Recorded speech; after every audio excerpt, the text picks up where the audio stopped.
Hello student, कैसे हो सभी लोग। तो आज हम लोग जो डिस्कशन करने वाले हैं वो इस चीज़ पे डिस्कशन करने वाले हैं कि नीट 2025 का पेपर आएगा कैसा। और इस चीज़ के ऊपर खुद एनटीए ने कुछ चीज़ों को क्लैरिफाई पहले भी किया हुआ था और अब भी किया हुआ है। तो हम लोग फुल फैक्ट के बेसिस पे इन चीज़ों को देखेंगे, हवे में कोई भी बात नहीं करेंगे, ठीक है। तो देखो, सबसे पहले हम लोग देखते हैं, ऐसे ही बात नहीं कर रहा हूँ, तो सबसे पहले मेरे बारे में जान लो कि मेरा क्वालिफ़िकेशन क्या है चीज़ें, ठीक है। तो आप लोग पढ़ सकते हैं, जैसे कि यहाँ पे लिखा हुआ है अबाउट योर टीचर, ठीक है। तो सबसे पहले आप मेरे बारे में जानते हैं, तो मैं खुद नीट क्वालिफाइड किया हुआ हूँ, जो कि मेरे मार्क्स थे डेट इज़ 520, ठीक है। उसके बाद CUET एग्ज़ाम्स को भी क्वालिफाइड किया है, like as BHU Allahabad university and Lucknow university also. Mentored 5000 plus student, 5000 students plus को मैं पढ़ा भी चुका हूँ ऑफलाइन सेंटर्स के अंदर। इसके बाद क्वालिफ़िकेशन की बात करें तो completed BSc honours and MSc, ठीक है। कहाँ से किया हुआ है? दिल्ली यूनिवर्सिटी से। और अभी करेंटली को फाउंडर एंड डायरेक्टर्स हूँ, कहाँ का? Mind Marvel institution of Pune. तो चलो नेक्स्ट हम लोग स्टार्ट करते हैं। सबसे पहले हम लोग फिजिक्स की बात करेंगे। देखो, यदि आप लोग रिपीट कर रहे हैं तो इन चीज़ों का बहुत अच्छे से ध्यान दें। यदि आप 11th-12th के स्टूडेंट्स हैं तो भी इन चीज़ों पे बहुत अच्छे से ध्यान दें, क्योंकि इन चीज़ों को कुछ साल पहले नीट ने खुद बताया हुआ था। मतलब नीट का जो भी इसको कंडक्ट कराता है, डेट इज़ NTA या फिर NMC, उन्होंने कुछ चीज़ों को बोला हुआ था कि हम लोग थोड़ा सा पैटर्न को क्या कर रहे हैं, ईजी कर रहे हैं, कि नॉर्मल जो स्टूडेंट्स भी हैं वो भी क्या कर सकें, नीट की तैयारी कर सकें हर कोई, क्योंकि एक कोचिंग को अफोर्ड नहीं कर सकता है। तो सबसे पहले हम लोग बात करते हैं डेट इज़ फिजिक्स, ठीक है। अब फिजिक्स पढ़ना कैसे? अब बहुत सारे बच्चे हैं वो एक्चुअली करते क्या हैं, वो क्या करते हैं, बाहर के मॉड्यूल्स पढ़ेंगे, सब पढ़ेंगे।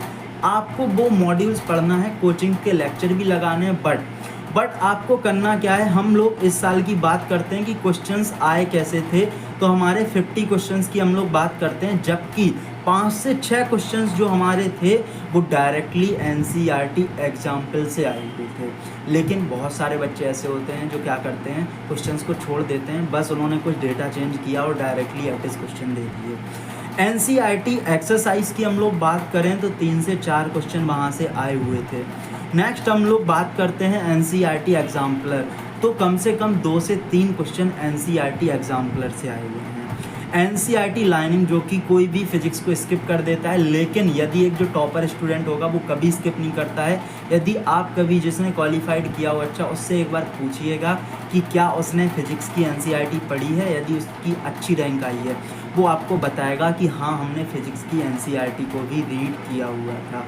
तो NCERT लाइन से 10 से 11 क्वेश्चन आए हुए हैं, छोटी बात नहीं है, ये बहुत बड़ी बात है। NCERT समरी से हम लोग बात करते हैं, 2 क्वेश्चन आए हुए हैं। NCERT टेबल से 3 क्वेश्चन आए हुए थे, और एटलीस्ट हम लोग बात करते हैं 3 से 4 क्वेश्चन डायरेक्टली NCERT डायग्राम से आए हुए हैं। तो आप लोग सोच सकते हैं कि कितने क्वेश्चन आ रहे हैं। अब हम लोग बात करते हैं कुछ चीज़ों की, कि आपको PYQ सॉल्व करना है। यदि आपने 10 साल के, मैं नहीं बोल रहा हूँ कि आप 14 ईयर्स के PYQ करो, आप 10 साल के सिर्फ PYQ करके चले जाओ, आपको पता चलेगा कि क्वेश्चंस कहाँ से बनते हैं, कैसे क्वेश्चंस आते हैं। क्योंकि जो 10 साल में क्वेश्चंस आए हुए हैं उसी को कहीं से चेंजेस करके क्वेश्चंस बनाए जाते हैं। मैं ये नहीं बोल रहा हूँ कि डायरेक्टली वही क्वेश्चन उठ के आएगा, नहीं, लेकिन उसी में कुछ चेंजेस किया जाएगा। आपको पता चलेगा किस टॉपिक से क्वेश्चन आ रहे हैं, तो इन चीज़ों पर बिल्कुल ध्यान दें। नेक्स्ट हम लोग बात करते हैं केमिस्ट्री। अब देखो, केमिस्ट्री और बायोलॉजी आप लोग जानते हैं कि हमें टोटली NCERT को तो फॉलो करना ही करना है। तो हम लोग बात करते हैं NCERT एग्जाम्पल की, तो 10 से 11 क्वेश्चन आए हुए हैं, वो भी केमिस्ट्री के अंदर। NCERT एक्सरसाइज की बात करें तो 8 से 9 क्वेश्चन आए हुए हैं। NCERT एग्जाम्पलर से यहाँ पे 3 से 4 क्वेश्चन आए हुए हैं। और हम लोग बात करते हैं NCERT लाइनिंग, जो कि इनऑर्गेनिक और ऑर्गेनिक के लिए बहुत ज़्यादा फेमस है। तो 20 क्वेश्चन आपके मैक्सिमम ऑर्गेनिक और इनऑर्गेनिक के डायरेक्टली आए हुए हैं। हाँ, फिजिकल थोड़ा सा कैलकुलेटिव था, कैलकुलेटिव आता भी है, तो उस चीज़ों को थोड़ा ध्यान दें, अपना कैलकुलेशन और थोड़ा सा मैथ के एक्सरसाइज को कर लें, जिससे आपका थोड़ा सा अच्छा कैलकुलेशन हो जाए। NCERT टेबल से 2 से 3 क्वेश्चन आए हुए हैं। NCERT डायग्राम से 2 से 3 क्वेश्चन, वही 2 क्वेश्चन यहाँ पे आए हुए हैं। 2 क्वेश्चन थोड़े से आप लोगों को लग रहा होगा कि आउटसाइड थे, बट नहीं, सॉल्ट एनालिसिस से वो क्वेश्चंस थे, थोड़े से आउटसाइड गए थे, थोड़े से बियॉन्ड गए थे, इतना तो बियॉन्ड जाएगा ही।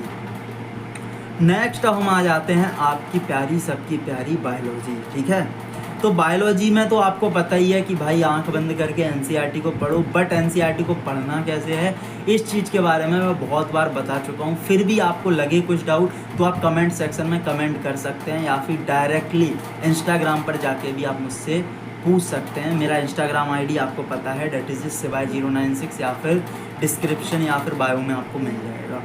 एनसीईआरटी लाइन प्लस समरी से डायरेक्टली 98 क्वेश्चंस आए हुए थे। कुछ क्वेश्चंस थे जो आपको बियॉन्ड लगे, बट बियॉन्ड नहीं थे, उनका डेटा कहीं ना कहीं दिया हुआ था, और वो क्वेश्चंस 2 क्वेश्चन वहीं से ही थे जिसको लोगों ने आउट ऑफ एनसीईआरटी कर दिया। ठीक है, तो ये गलती आपको बिल्कुल नहीं करनी है कि आप बाहर की 17 चीज़ों को पढ़ डालो और जो एक्चुअल पढ़ना है उसी को हम नहीं पढ़ रहे हैं। यदि आप ऐसा करते हैं तो आपको सिर्फ एक ही चीज़ मिलेगी।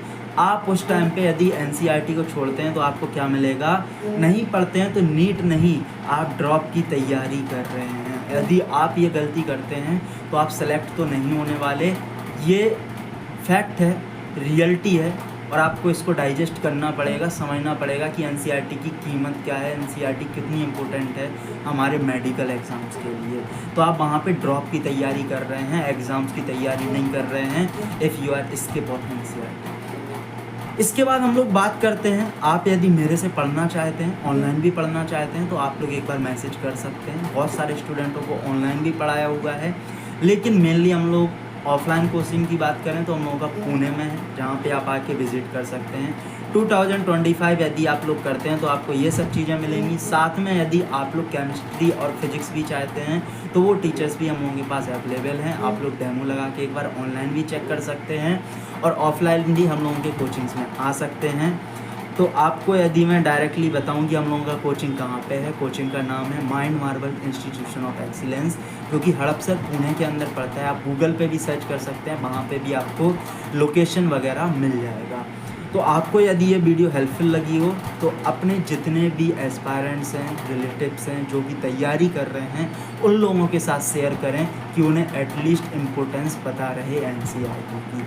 तो मिलते हैं आपको ऐसे ही अमेजिंग लेक्चर्स के साथ में। Thank you so much.